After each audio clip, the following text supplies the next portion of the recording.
a masterful manipulator. I've manipulated using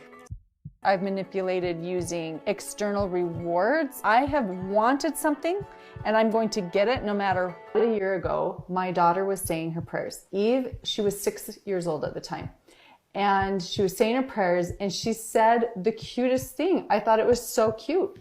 And I started laughing. She said, "Dear Heavenly Father, please help me to survive." One of the biggest evils YouTube has ever faced has finally been put to justice. 8 Passengers, probably one of the most notorious family vlogging channels, has been sentenced to up to 60 years of jail time. And I hope to God they serve the full sentence. It's not every day we see this type of evil show its face on the platform, and for such a long time at that. For those of you who do not know about Ruby Frank and the 8 Passengers channel, let me tell you a bit of a story. So 8 Passengers was a channel ran by Ruby Frank and her husband that mainly focused on their aggressive, quote-unquote, or strict parenting style, as they were completely against this whole new age soft or gentle parenting, which I could totally see. If they think that gentle parenting is just handing your baby a tablet and some hot Cheetos to get it to shut up, which isn't gentle parenting, by the way. We just call that the "I should never have been a parent in the first place" parenting. The reason that this channel is called 8 Passengers, by the way, is because she had 6 children, which is a lot of kids.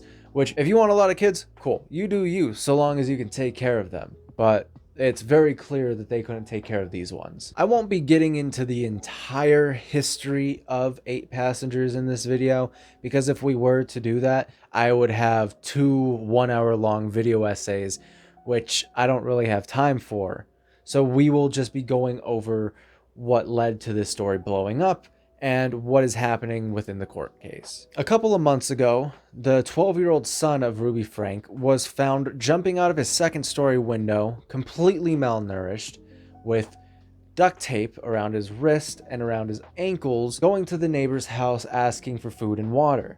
When this happened, obviously CPS called. The police then raided Ruby Frank's house and found her 10-year-old daughter in much the same condition as her 12-year-old son. This got her arrested and the kids were then taken from her. Both of the children were visibly beaten and had open wounds on them, along with other injuries. We will be going over why this happened and how this horrific event even happened later down the line, so you'll be hearing a lot of excuses coming out of Ruby Frank. And this was not the only instance of abuse happening within the Frank household. As a matter of fact, a lot of viewers of the 8 Passengers channel over the years have had quite a bit of things to say to Ruby Frank, because there has been controversy for this 2 million subscriber channel, specifically about the way she handled punishing her children, because as it wasn't physical in a lot of the cases that popped up on the channel, it still was very, very fucked up. Most notably was the punishment she would give to her youngest daughter when her daughter would forget things, because Ruby Frank decided that her daughter was going to be the one making her own lunches and shit, and if she ever forgot, she would just starve her and not give her any food for the rest of the day. But I responded and just said, Eve is responsible for making her lunches in the morning, and she actually told me she did pack a lunch. So the natural outcome is she's just going to need to be hungry.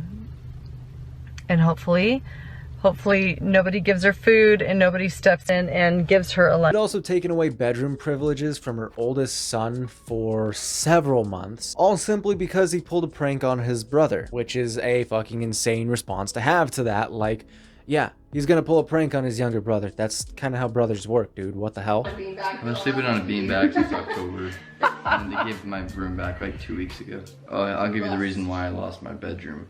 I think so. I think this is the reason. At least this is the reason that's been in my head.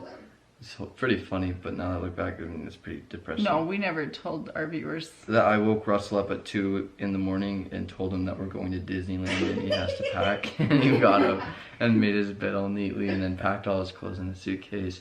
And then he walked out the door and I'm like, Russell, he was like, what? And he's all happy. Has his sunglasses on. Do you think it's funny? Because... And then I walk out. If you think it's funny, then that was 7 months ago. Maybe you need longer without a bedroom. It was not funny. Russell got the big bedroom and Chad got the smaller bedroom. And Russell's bigger bedroom also had a bathroom. But what you guys didn't know was Chad didn't get any room. He didn't get anything. He was sleeping on the floor in the family room. There was also a point in time where she sent this kid to a survivalist camp as a punishment for some reason because his grades were bad and he was misbehaving and all this shit.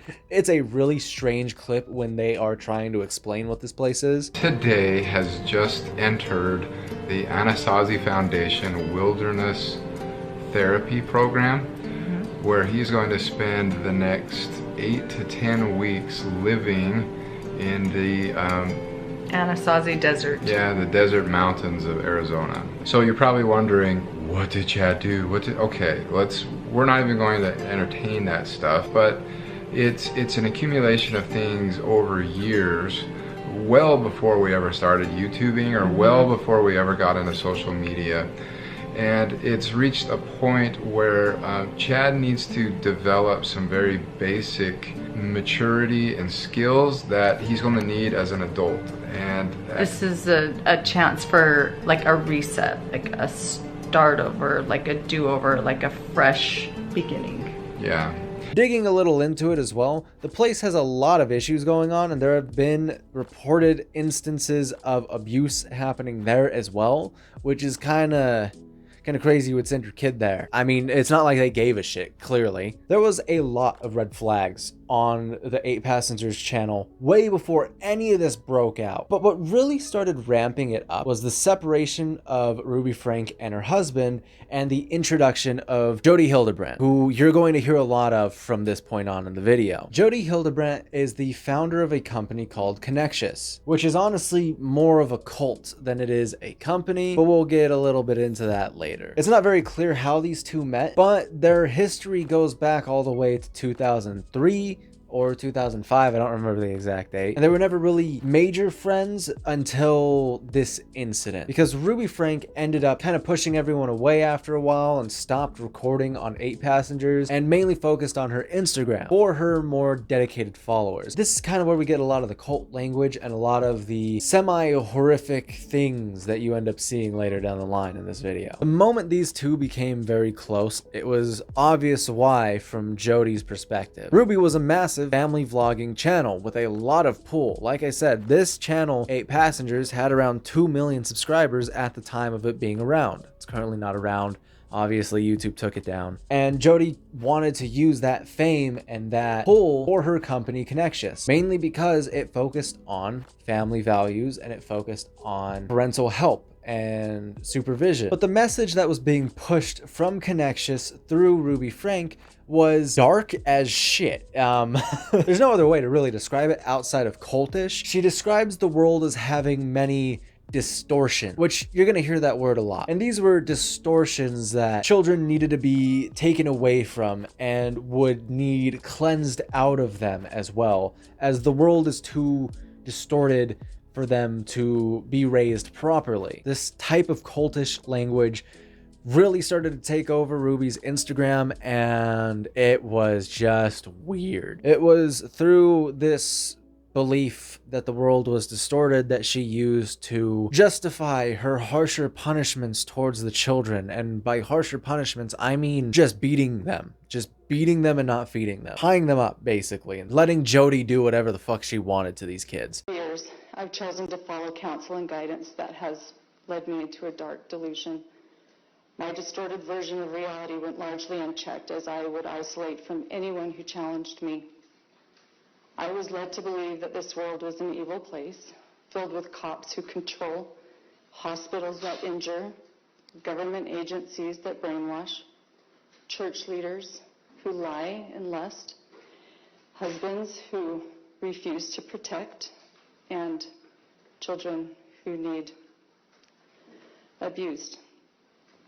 Jody was like a parasite. She came in, she kicked the husband out and kind of just took shit over. Obviously split the family, as a lot of the older kids, when they got older, they left. They were not going to stay around for this shit, which left the younger kids to take a lot of the brunt end of it. But I mean, what else could they do? Even in the court hearing, she is still using this cult-ass language. I was so distorted that I believed light was dark and wrong was right, was her statement to the court, which is fucking that's not good. I don't know why she said that. Like, that makes her look even worse. The treatment of the children as well most definitely would have killed one of these kids if it wasn't found out. Jody was apparently notorious for having the youngest daughter run herself into a cactus over and over and over again as a punishment for not listening to her, which, I don't know about you guys, but if you're a parent, what the fuck are you doing letting a stranger raise your kids? That's weird. Clearly, you need help, especially if you're allowing them to do this type of shit to your children. You might notice that the father of these children, I don't really remember his name. He's not really mentioned in any of the court cases for some reason, but he's clearly absent. And he wasn't always absent. Actually, he was a massive part of the 8 Passengers channel, and he was always there.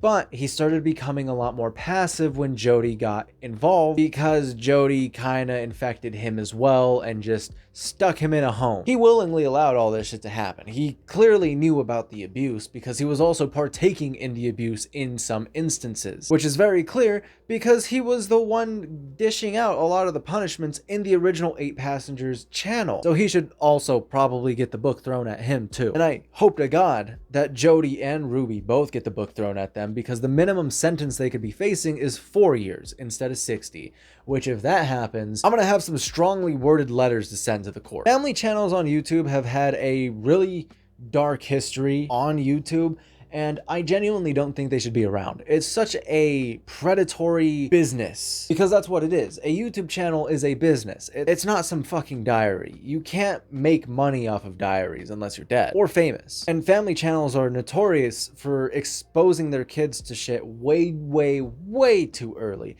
including fame. And also just, I can't imagine growing up with a camera in your face 24/7. It's the same reason why I will never put my child in front of a camera. I'm heavily uncomfortable with that. I don't want to expose him to any of this shit that I do, because I feel like it would just change his perspective on life as a whole, and I feel like he would lose a lot of that childlike whimsy that he's got, which a lot of the kids in the family vlogging YouTube area tend to do, and you can kind of see that when you watch them. But even just that, we have a lot of family channels that come out with crazy abuse stories like this. Biggest one that I can think of is Daddy05. That case was years ago, but it still has a grip because it's very similar to the 8 Passengers story. I hope to God we don't have any more like this, but I mean, family vlogging channels are known for this type of shit. So I don't see an end to abuse from these family YouTube channels ever, honestly.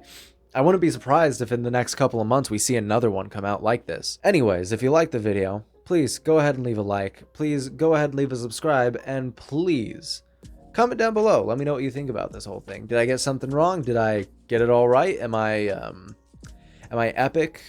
How do you feel about all this shit? Because I feel awful about all of it. Shout out to my members, Magic, Harley, Kenna, and myself, because yes, I too am a silly goose. Right now, the silly geese are out there with Interpol. Can't say what they're doing because it's all top secret. And honestly, I don't want to end up game ending myself with 3 shots to the back of the head, which you can have those abilities too for only $5 a month. And for those $5, you get all the listed things on this list here, and I know you would want some of these. And hey, if you like this video, please go check out my last video. Thought it was pretty good, so